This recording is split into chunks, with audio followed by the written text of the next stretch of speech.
शिर तुटो अथवा पारंबी, परंतु मागं हटणार नाही या भूमिकेतून अन्नत्याग आंदोलनाला बसलेले माझे परममित्र आदरणीय बच्चूभाऊ, त्यांच्याबरोबर उपोषणाला बसणारे सर्व आमचे दिव्यांग आणि शेतकरी बंधू भगिनी, आणि हे आंदोलन केवळ प्रहारचं नाही, दिव्यांगांचं नाही, शेतकऱ्यांचं नाही, तर या महाराष्ट्रातल्या न्याय मागणाऱ्या सामान्य माणसाचं आहे.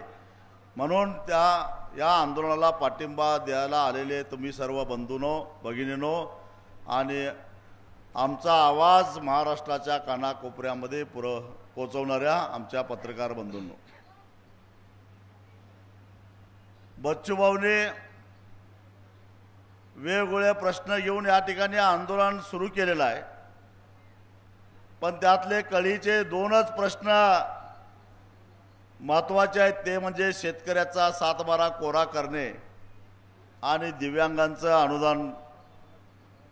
या दोन प्रश्नावर ठोस भूमिका घेऊन अन्नत्याग करून आज 5वा दिवस आहे.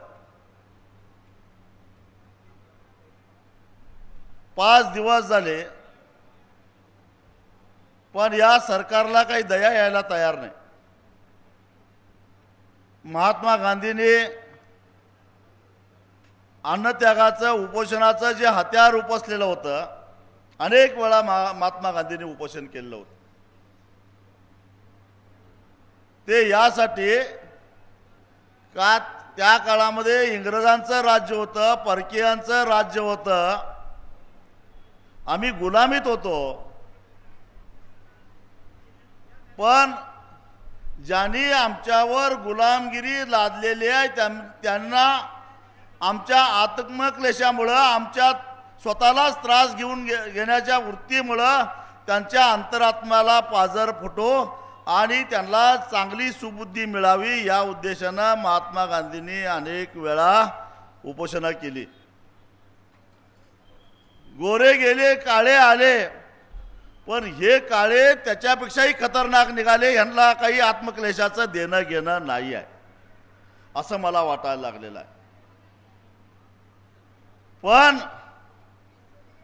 ही जी फौज आहे, ही फौज आत्मक्लेश तर करतेच, पण उरावर बसायला सुद्धा कमी पडत नाही, हे सरकारनं लक्षात ठेवावं. आणि एकदा जर का आम्ही नरटीचा ठाव घेतला तर पळता भुई थोडी होईल.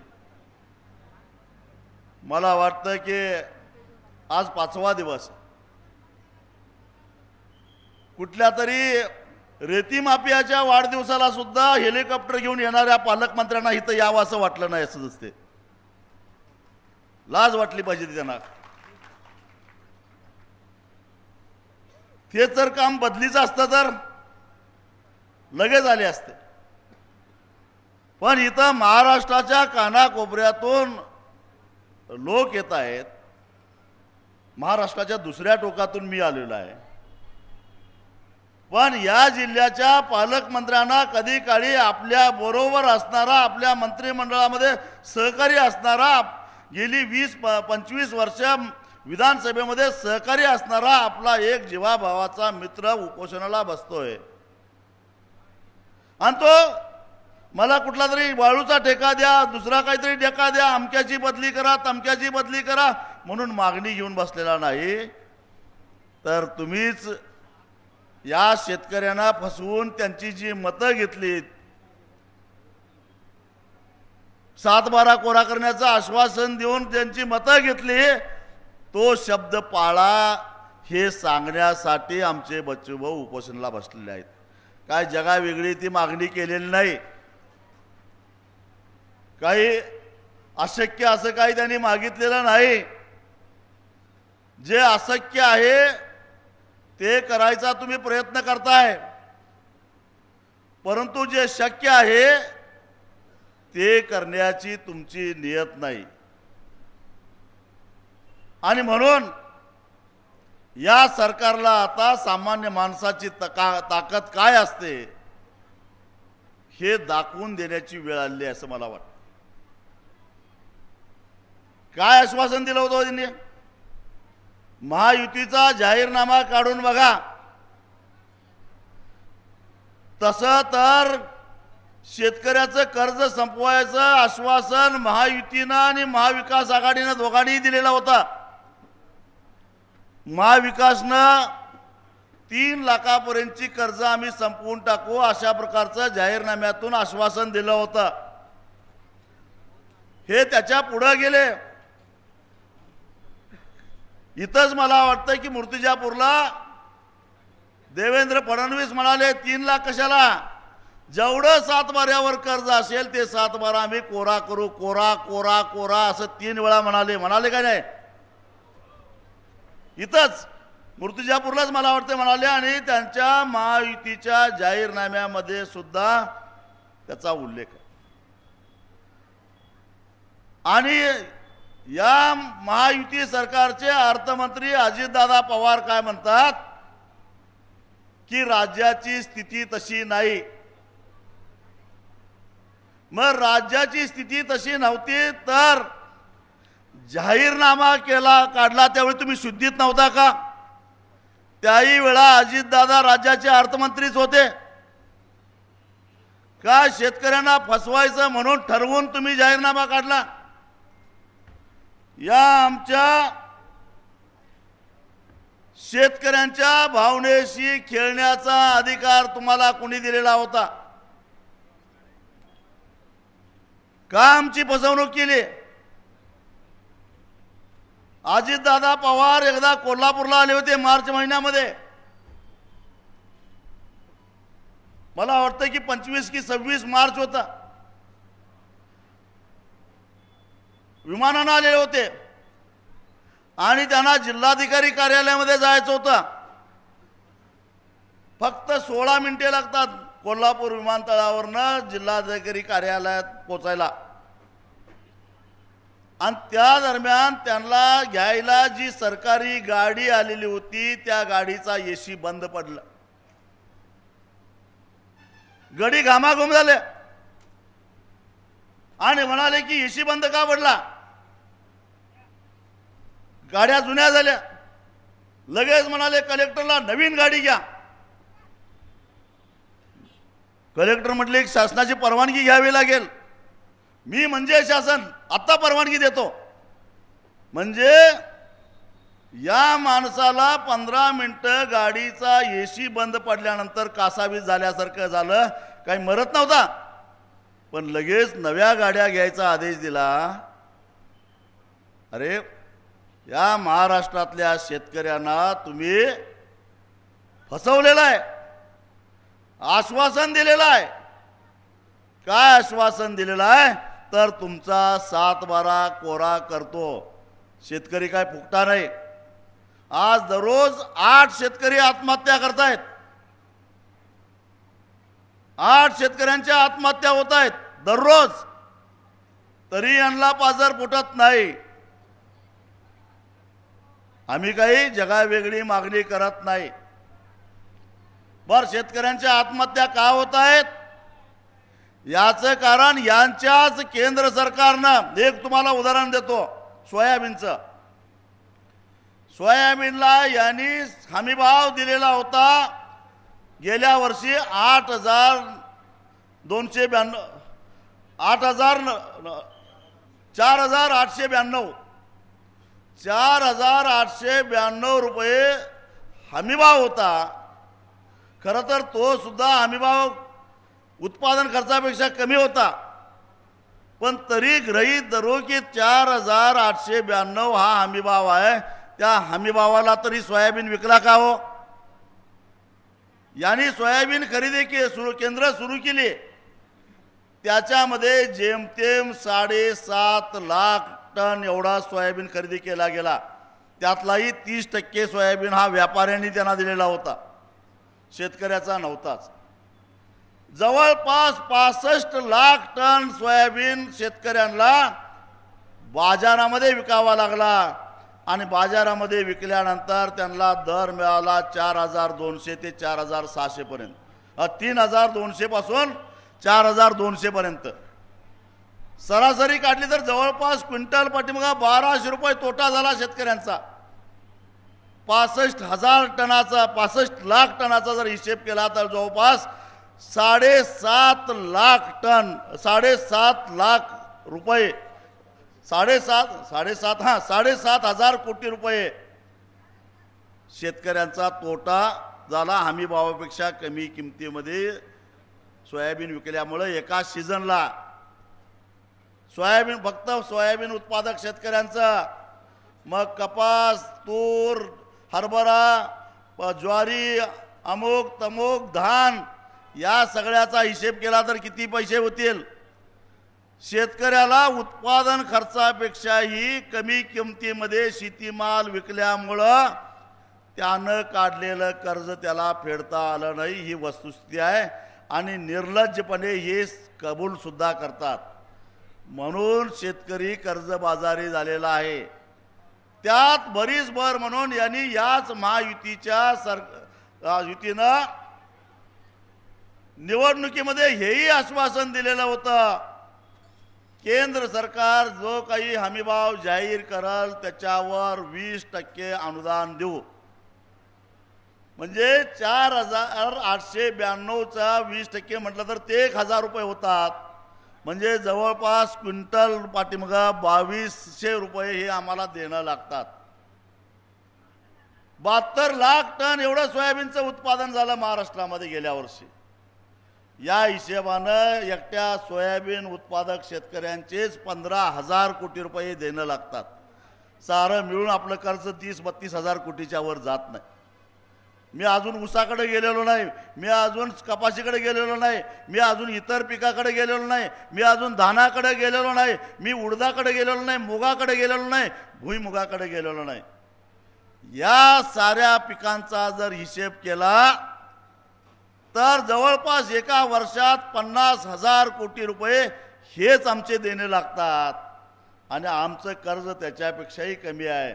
आणि तो फक्त 7-12 कर्जानं भरलेला कोरा करा, त्यांनीच दिलेल्या आश्वासनाची आठवण करून देण्यासाठी म्हणून या ठिकाणी बच्चूभाऊ बसलेले आहेत.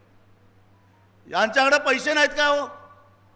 यांच्याकडे पैसे नाहीत तर 65,000 कोटी रुपये खर्च करून समृद्धी महामार्ग कसा झाला?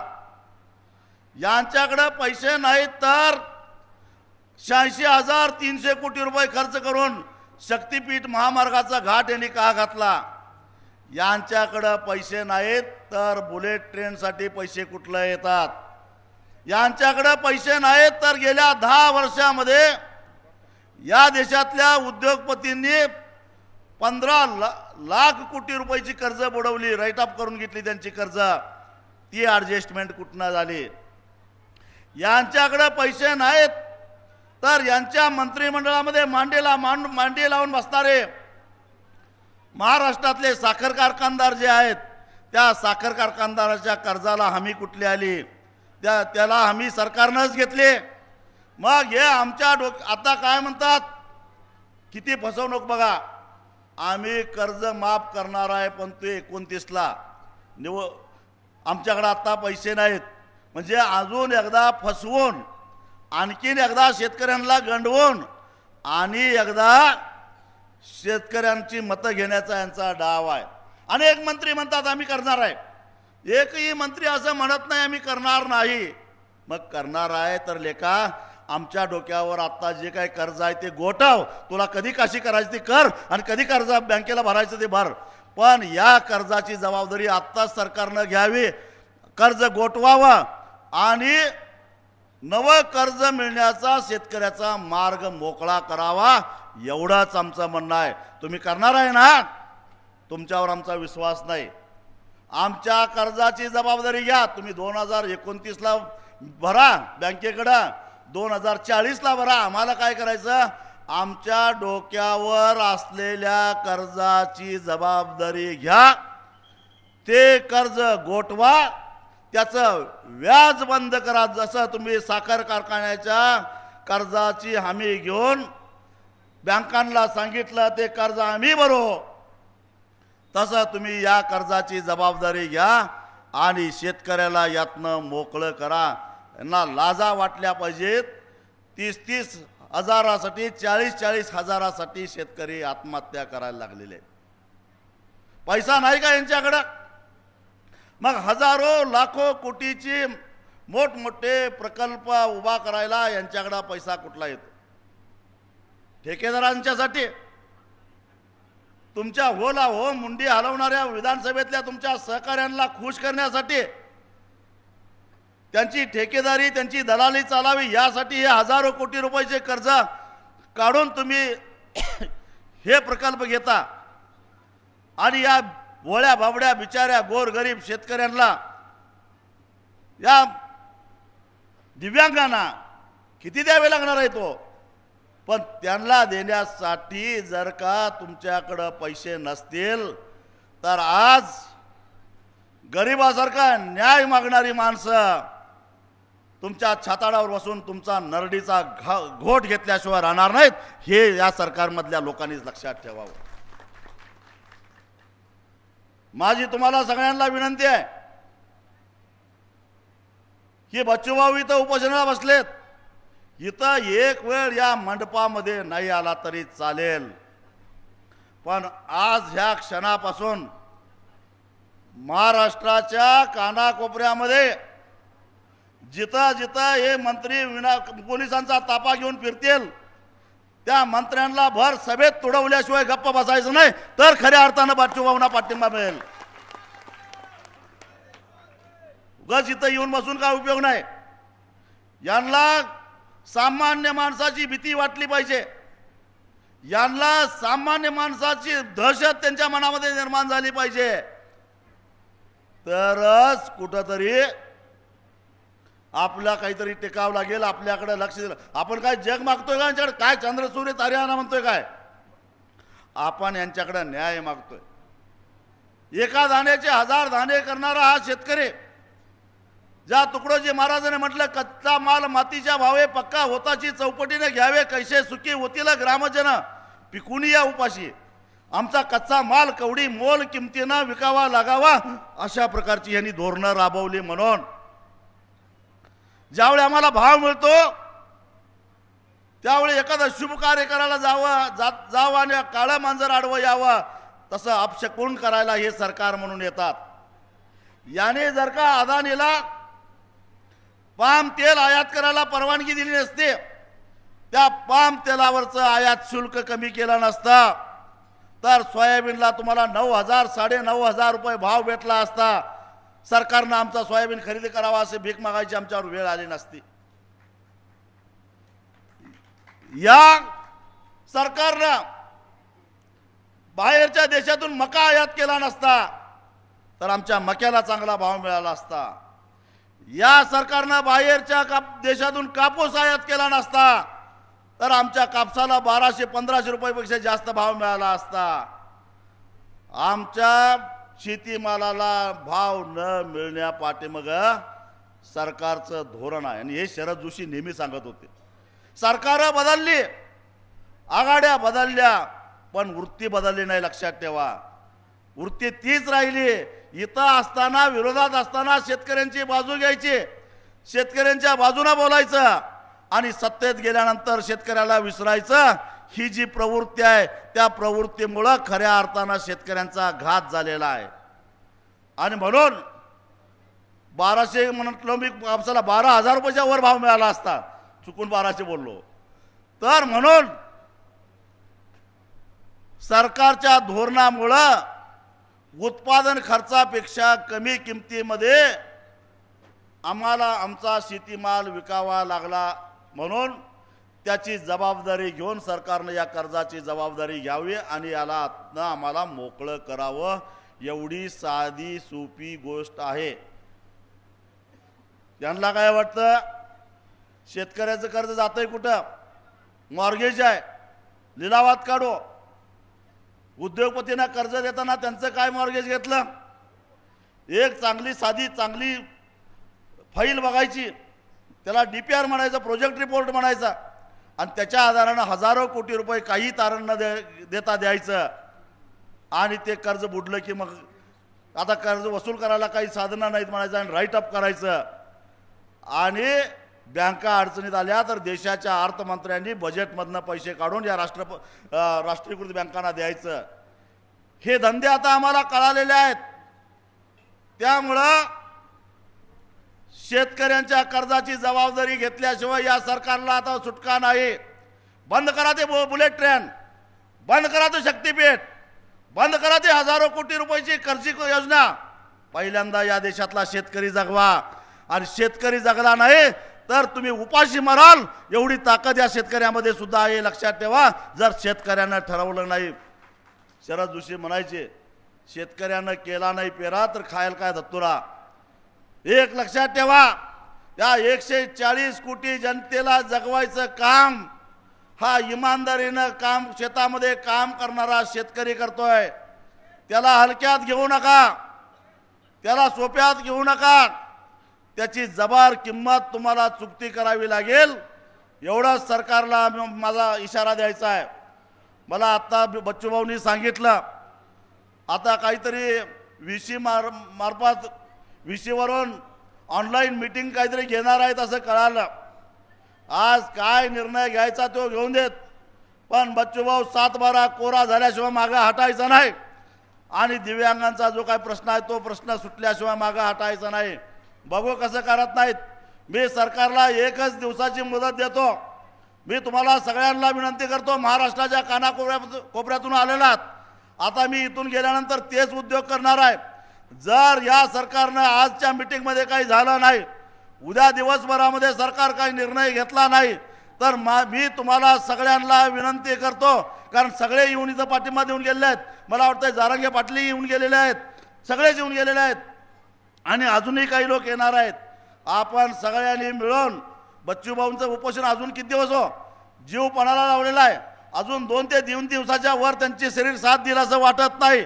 अशा परिस्थितीमध्ये आपल्याला काहीतरी निर्णायक भूमिका घ्यावी लागेल आणि म्हणून सरकारला मी एवढंच सांगतो, जर आजच्या बैठकीमध्ये काही झालं नाही, उद्या दिवसभरामध्ये काही तुम्ही निर्णय घेतला नाही तर परवाच्या दिवशी म्हणजे शनिवारी या महाराष्ट्रातल्या रस्त्यावरनं एक चिटपाखरू सुद्धा फिरून देणार नाही, एवढाच तुम्हाला इशारा देतो। एकदा होऊनच जाऊन दे रणसंग्राम, एकदा होऊनच जाऊन दे लढाई, आर पारची लढाई होऊन दे, बघूया काय होतंय। आम्ही मागे हटतोय का ते मागे हटतात बघूया, पण आता ही आर पारची लढाई आहे, मागे हटायचं नाही, एवढंच सांगतो आणि इथंच थांबतो। धन्यवाद।